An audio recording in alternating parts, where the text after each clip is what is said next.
Hi, my name is Haley Young, and I'm a freshman studying criminal justice at Florida International University. The prosecution believes that the media and television have a heavy influence on the jury and their verdict. The defense claims that the CSI effect has little to no weight on the jury, but while there is not much to support these claims, some research has shown that there actually is some bias based off of the CSI television program. The prosecution has a realistic view on jury bias because it is natural to start relying on our own knowledge when what is presented is unsupported and is referred to as the liberation hypothesis.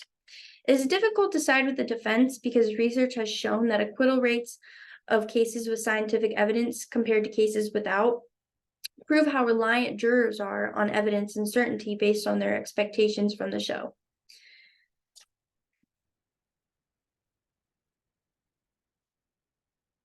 In summary, prosecution, they believe that the CSI effect takes away from their convictions and makes it harder, as well as they believe the jury sees themselves as their own forensic experts.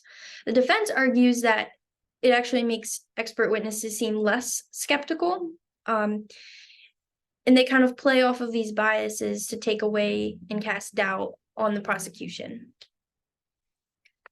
The CSI effect has become big news as both prosecutors and defense lawyers try to determine if the show, CSI Miami and others like it, create unreasonably high expectations. The belief is that without evidence, it will be harder to convict, and when evidence is present, jurors rely too heavily on it. The show provides concrete cases with perfect resolutions.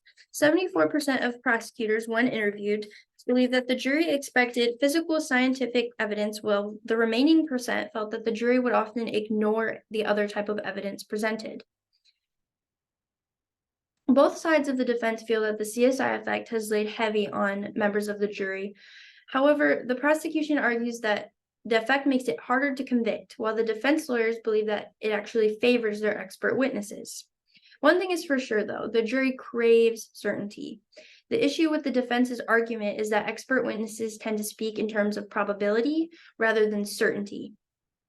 Aside from very sensitive cases, many states have allowed televised trials to show just how complex and slow the processes actually are. When asked, 61% of judges believe that the CSI effect led to extreme expectations, and only one judge said that he thought it was exaggerated. Many lawyers avoid police testimony because it tends to be far less favored than physical evidence. For the CSI programs, most episodes depicted DNA or fingerprints to close the case. In the first 2 seasons of CSI and CSI Miami alone, there was about 18.9% of episodes with DNA as the center, and about 12% of those episodes were around fingerprint evidence. Prosecutors attempted to implement an anti-CSI effect warning, but it actually backfired and decreased the confidence in the jury. As of late, the prosecution has started to change the types of questions that they ask during voir dire to include any biases towards crime television in evidence. For one case, a jury consultant actually chose jurors with these biases because he believed that they would find the defendant not guilty. Due to lack of physical evidence, they did find the defendant not guilty. It is well known that lawyers like to push the boundaries and choose experts that will most likely favor their side. Charm and other skills are necessary to win the jury over, and a well-rounded background in the field is not always enough. 80% of prosecutors felt that the defense attorneys took advantage of these biases to help their own case, and 72% said that the jurors like to believe they have their own forensic expertise from all of the crime-related programs they've seen. The pressure to provide evidence is becoming heavier and heavier. Police have gone from collecting 50 samples of evidence to 400. Such a large amount can severely back up the labs and slow the whole process down. Detectives are starting to rush their investigations, causing many wrongful arrests, and this is due to a time limit. They have expectations put on them now. Media attention has heightened the term high profile, even for officials who have also gained a higher expectation for evidence. Some precautions have been created to please the public, such as holding on to evidence for much longer and extending the statute of limitations for many things. just in case a rise of new technology. Though many have tried, it is very difficult to know the weight of the CSI effect. The liberation hypothesis seems to be one of the strongest footholds thus far, based on most individual experiences. When there isn't enough evidence present to reach a conclusion, we start to create our own based on the knowledge we've already possessed. Treating the CSI effect as if it does hold true is the best solution. Changing the questions in voir dire should reveal any bias and give both sides of the defense equal opportunity.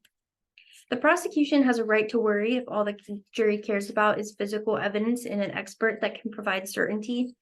The defense attorney shouldn't be too concerned with the impression of their expert, so long as they have thoroughly worked through their testimony and provided a step-by-step explanation of the process. If done with charm and confidence, there really should be no doubt. In conclusion, the CSI effect has brought on new questions in voir dire. Cases have started to become backed up, and the time is being dragged out due to how much evidence is being brought in hopes of pleasing the jury. Detectives are rushing and making mistakes, and higher-ups are starting to expect more and more out of the justice system. And then, of course, cold cases, they're starting to hold evidence for longer as we evolve in our tech system. Thank you.